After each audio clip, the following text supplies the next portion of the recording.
Welcome to Status Secure, the weekly cyber threat briefing for executives who refuse to operate in the blind. Hosted by the Watcher 6 Collective, uniting former Army Special Forces and Naval Special Warfare Communications operators, alongside an industry-leading CISO nominated for Cybersecurity Woman of the World. We cut through the noise and give you the operational intelligence you need for mission success in a hostile digital environment. The enemy is listening. Is your status secure? Welcome back to Status Secure. Today's briefing is about the new standard of mortality risk in the healthcare ecosystem. 10 years ago, if a healthcare giant got hit, we looked for ransomware. It was linear, encrypt data, demand payment, restore from backup. Today, the game has changed. Your assets aren't being locked down, they're being wiped off the digital map. And the threat actor didn't need exotic malware to do it. They turned your own internal administrative infrastructure into a kill switch. Are you securing your castle, or are you just securing the wrong set of tools? What we need to talk about is the Stryker cyber attack. So if you don't know about Stryker and who they manufacture surgical equipment, orthopedic implants, neurosurgical, neurovascular devices, emergency medical equipment. Their products are used by 150 million patients annually across roughly 61 countries. A Fortune 500 company, often ranked among the top medical device companies worldwide. And they hire approximately 56,000 employees, and their revenue is around $25 billion a year. At least that's what it was for the last fiscal year. So, Cease, why don't you tell us about what happened to Stryker recently? Yeah, so we talk about third-party risk, right? That's an area everyone always has concerns about because it's a big risk, and this was actually it was actualized. Stryker is a huge third party, right? So part of the supply chain for hospitals, for providers, or healthcare providers. With them being attacked, it really impacted health services. So, just think about that. People who were scheduled for surgeries, now those surgeries have to be delayed. What's the impact of that? It could be devastating. So the Stryker attack, didn't rely on a unpatched zero-day exploit. What they did was they were able to compromise an admin account, and that admin account was on the Microsoft Intune, which controls the intention of Microsoft Intune is being able to do your endpoint, right? Where if something happened, you could remote wipe your devices. That's to protect the company. But in this case, that account was used by a bad actor. And what happened was they took that and they wiped all of the devices. And so you can see that administrative capability to protect your organization, your data, was used to attack Stryker. So when you say all their devices, I think there's some reports that are saying specifically around 200,000 global endpoints were hit and wiped. And so who did this?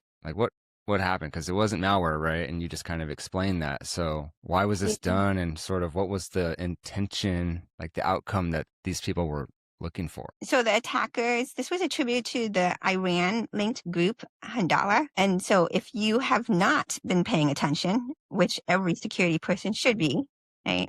Because any threat, because it's a global economy now. So anything that's happening in the world could potentially impact your organization. So if you turn on the news, you'll see right now there's a huge conflict in the Middle East with Iran, and the US is involved.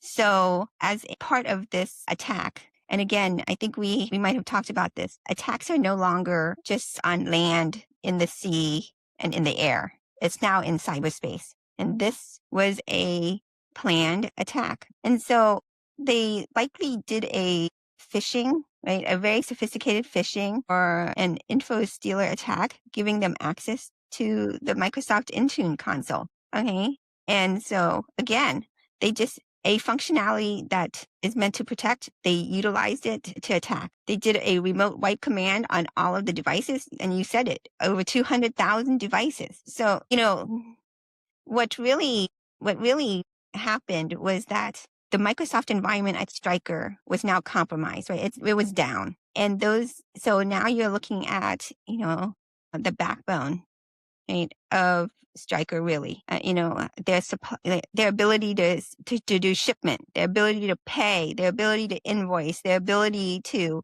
to actually even know what their inventory was. I mean, there was so much crucial processes that were shut down, which then impacted their ability to supply. Right?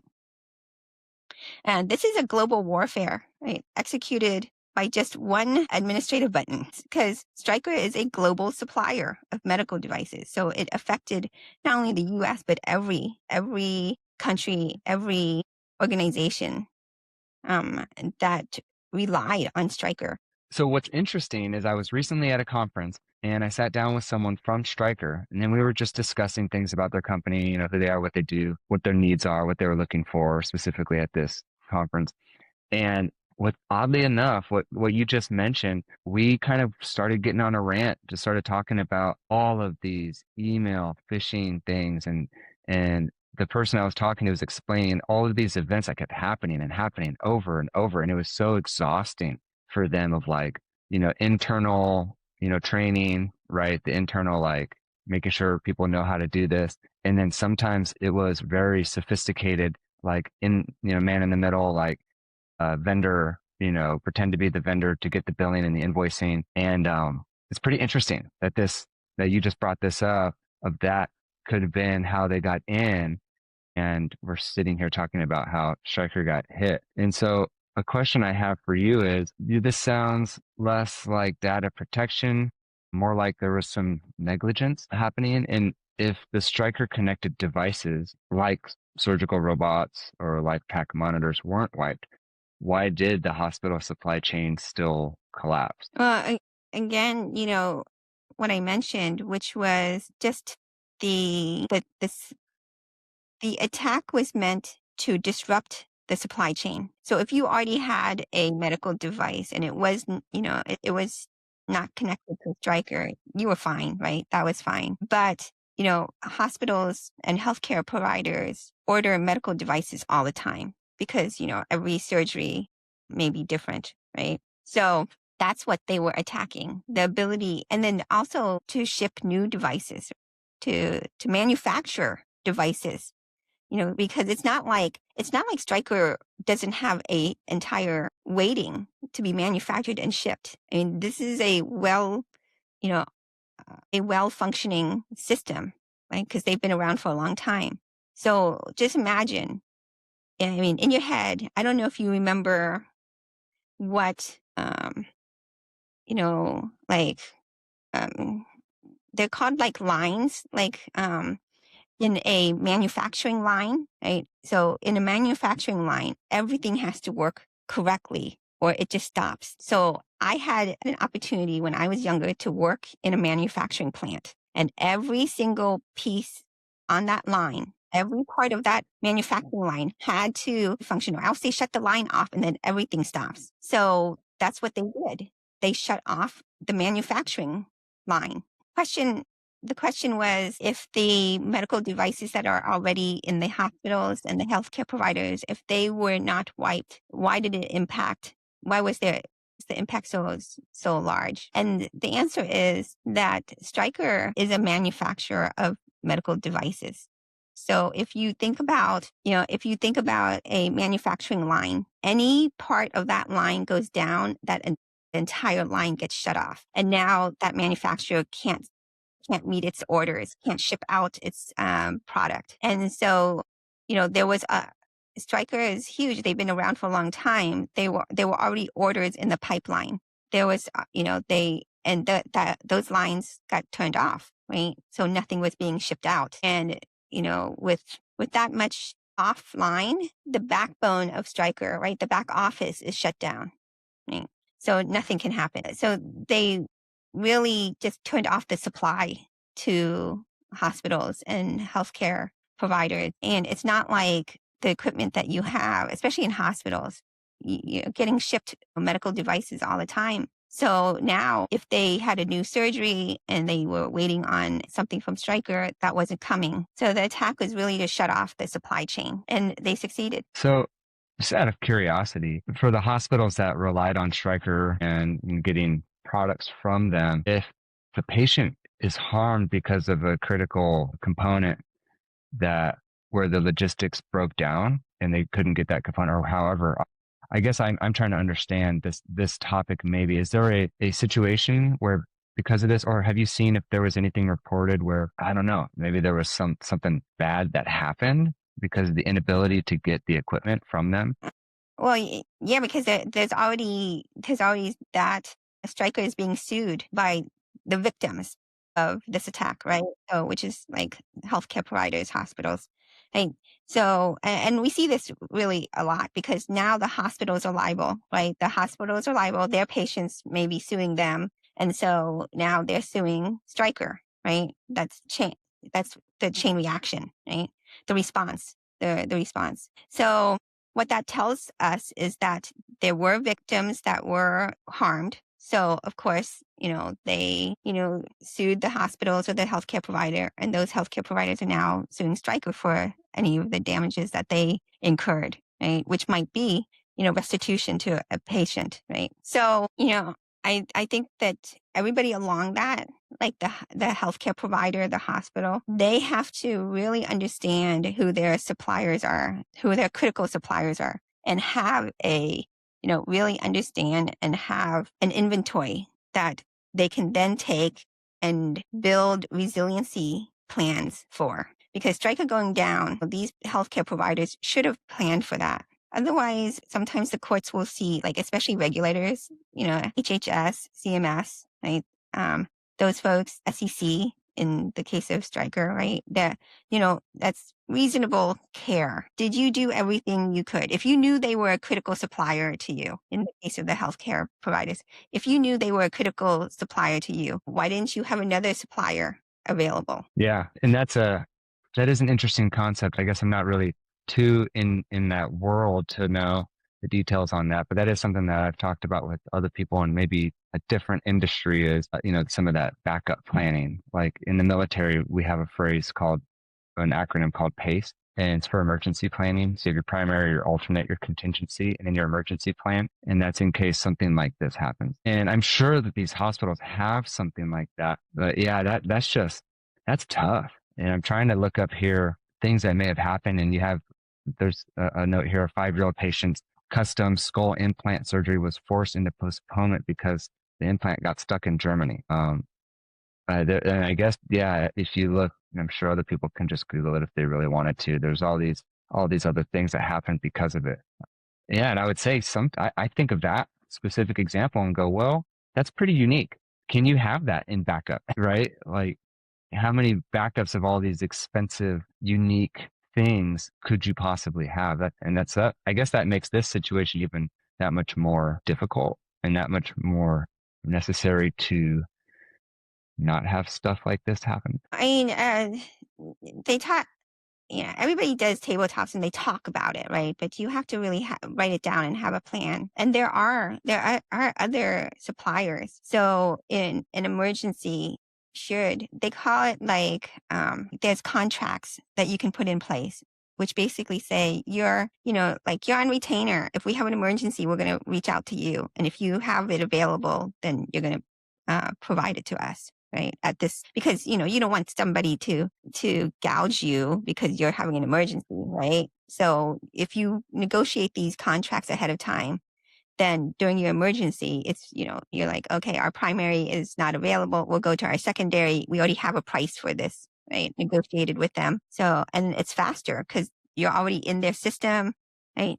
You're already in their system. You just do an order and then they ship. Versus now you have to go do contract negotiations, which sometimes can take a long time. Sure. Or if you don't want it to take a long time, you're paying a lot more than you were hoping to pay. So for those who are listening and maybe exist in this kind of realm, we can't avoid ecosystem dependencies, but we can't tolerate these vulnerabilities or even what they could lead to, like mortality risk. So where do we start what can they take away for this week from this topic and go, I need to pay attention to this. I need to look into this. Maybe we can talk about this, or this is something I can implement. I would say two things. One is what we just mentioned was just map your tier 1, tier 2, right, dependencies. And this is for the hospitals and healthcare providers. Do your tabletops and then follow through. There's so many times where companies will do a tabletop and then when they're done, they're like, oh, we're done. Right? This is our annual requirement. We completed it. But you need to follow through and identify any gaps, such as you don't have a contract with your secondary supplier. Follow through. Make sure you retest, right? Do another tabletop exercise to make sure that's no longer a gap. And then the second thing is, it's really interesting because these are healthcare providers. And in healthcare, there's a saying, right? Physician, heal thyself. So I would say for the folks securing these healthcare providers, secure thyself, right? Because, you're always looking out for holes in security. Well, the fact that somebody's stealing the admin password to Intune, you should have been thinking about that. You should have had some plan in place. That admin account should be just once stolen, easily used. You should do. There's so many things that are available now and that have been talked about. One is, just in time. And for those who aren't familiar with that, what that is that even though you're an administrator, you have to check in and check out that administrative account. And your permissions on that system is only like when you check out that account, maybe you check it out for an hour. And all the activities you do on that account for an hour are being monitored. And so as soon as something suspicious, the alert. Because maybe you couldn't have stopped it, but if you had seen it early, you could have stopped it when they were trying to do a bad command. And that's the other thing. Maybe you should have been monitoring and not allowed the ability to wipe all devices. So those are the things that I think security folks are good at on other systems, but they need to be looking at that on their own, like the things that they can do. Well, the perimeter is no longer just your network. It's the embedded software and administrative controls of your entire supply chain. When your resilience is networked, your responsibility is networked. So mission success is about patient outcomes in this case, right? So let's get out there and execute the standard. We'll see you guys next week. Mission success isn't about luck. It's about preparation. You've heard the intel. Now, go put it to use. If you need to verify your security posture, I've established a secure line at watcher6.com/secure. Go there to get the briefing the enemy doesn't want you to have. We'll see you next week. Until then, keep your head on a swivel.